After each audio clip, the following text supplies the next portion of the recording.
many of us expected him to reach his 100th year mark. We're looking forward to celebrating that.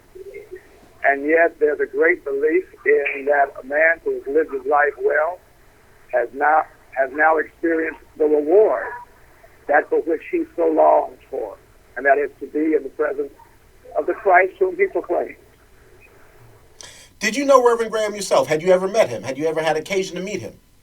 I had an occasion to meet him once at a Christianity Today board meeting.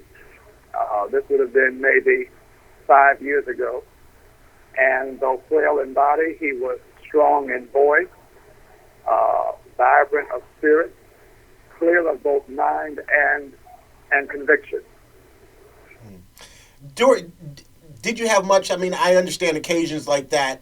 It's basically a meet and greet. I don't know how much occasion you had to really talk to him about spirituality, talk to him about life. But was there anything that you learned during that meeting? Was there anything that struck you during that meeting?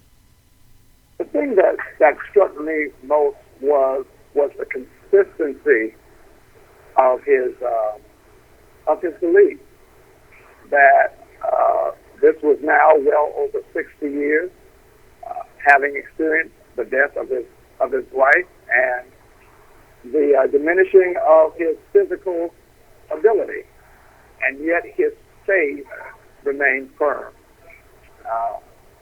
That was probably the most striking thing.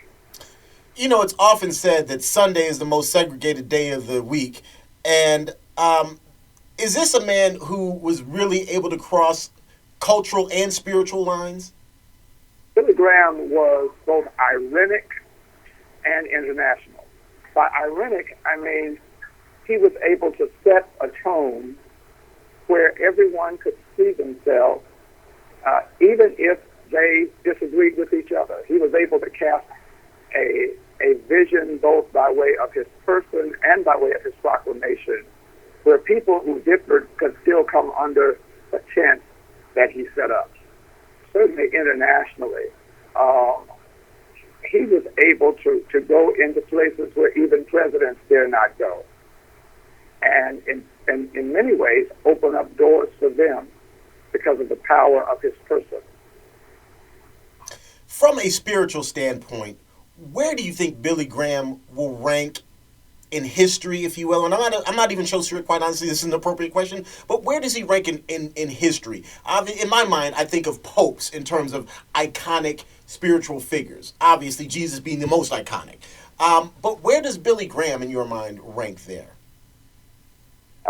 I think that history will record that certainly for the Christian faith, Billy Graham was one of the most important figures both in the 20th and 21st century. You know, most people think of Dr. Graham simply in terms of his evangelistic pursuits.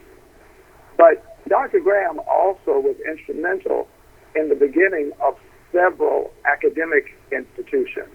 Gordon Conwell in South Hamilton, Massachusetts, and Fuller Theological Seminary in Pasadena, California. He and others began the publication called Christianity Today. He was the founder of the Lausanne World Evangelization Conference that brought people from around the world to talk about matters of spreading the gospel. He attended, to the chagrin of many, a disarmament conference that included and involved Russians. And yet he brought his conviction to that. So I think that not just in Christianity, but certainly in the history of the world in the 20th and the beginning of the 21st century, he is one of the anchors. Yeah. All right, Bishop, I appreciate your time. Thank you so much. Safe travels home from Phoenix, and please take care of yourself in that dry heat out there. I don't care what anybody says. Dry heat is still hot. Listen, it's warmer in Charlotte than it is here. It's 50-some degrees. Oh, wow. Right. Okay. Right. Well, then get home soon. Okay. I appreciate your time. So good to talk to you as always. Thank you. All right. All Bye-bye. right.